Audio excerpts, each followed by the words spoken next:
میری طرف سے تمام دیکھنے اور سننے والوں کو پیار بھرا آداب و سلام، اور میرے ہر دیکھنے اور سننے والے سے ریکویسٹ ہے، مودبانہ اپیل ہے، جب بھی آپ میرے چینل کو دیکھتے ہو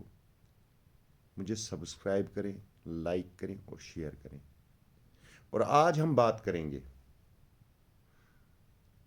لوک سبھا اور راج سبھا کی۔ دونوں سنسدوں میں پچھلے 11 دنوں سے کوئی بھی عوام کے ہت میں کام نہیں ہو رہا ہے۔ چند منٹوں کا سیشن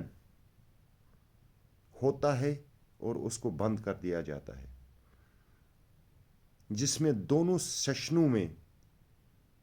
چاہے لوک سبھا کا سیشن ہو چاہے راجیہ سبھا کا سیشن ہو، اربوں کروڑوں روپیہ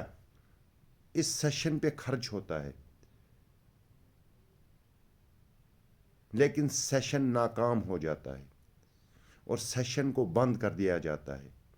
جہاں پہ ہندوستان کی غریب عوام کے فیصلے لیے جاتے ہیں، ہندوستان کی بے روزگاری، بیکاری، ہندوستان کی بڑھتی ہوئی مہنگائی کے فیصلے لیے جاتے ہیں، وہ چند منٹوں میں ہی بند ہو جاتی ہے۔ میں سمجھتا ہوں اس سے زیادہ بدقسمتی کی بات ہمارے ہندوستان کے غریب عوام کے لیے کوئی نہیں ہوگی، جو پچھلے 11 دنوں سے ہمارے لوک سبھا اور راج سبھا میں ہو رہا ہے۔ بدقسمتی کی بات تو یہ ہے کہ وہاں پہ بیٹھے ہوئے ہمارے اسپیکرز جگدیپ دھنکڑ اور اوم برلا جی، وہ وپکش کا سنتے ہی نہیں ہیں۔ اپوزیشن کی بات انہیں برداشت ہی نہیں ہو رہی ہے۔ اپوزیشن ہمیشہ ان سوالوں پہ سوالیہ نشان بناتی ہے جو سوال عوام کے خلاف ہوتے ہیں،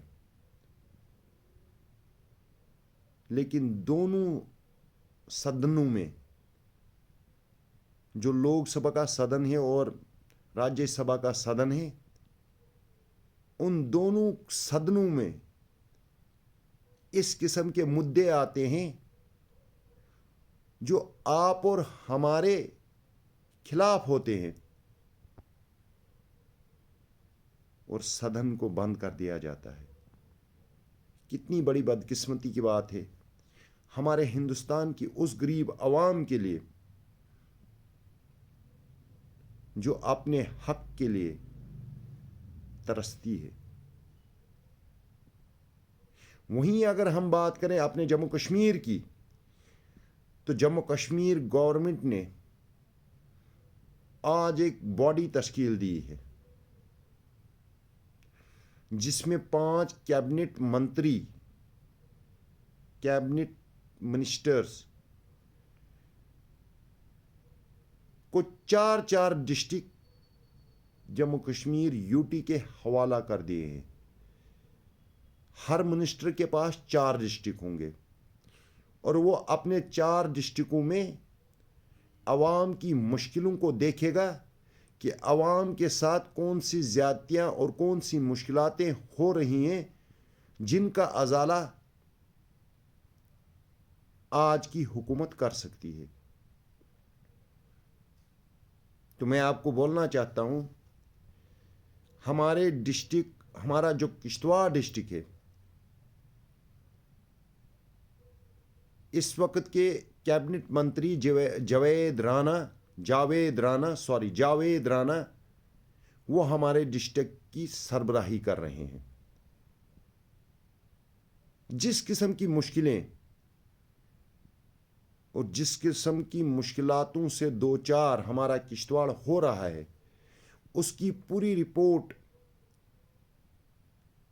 وہ حکومت کو دیں گے اور حکومت ان مشکلوں کو حل کرنے کی کوشش کرے گی۔ ویسے بھی افسوس کی بات ہے، 2 مہینے ہونے جا رہے ہیں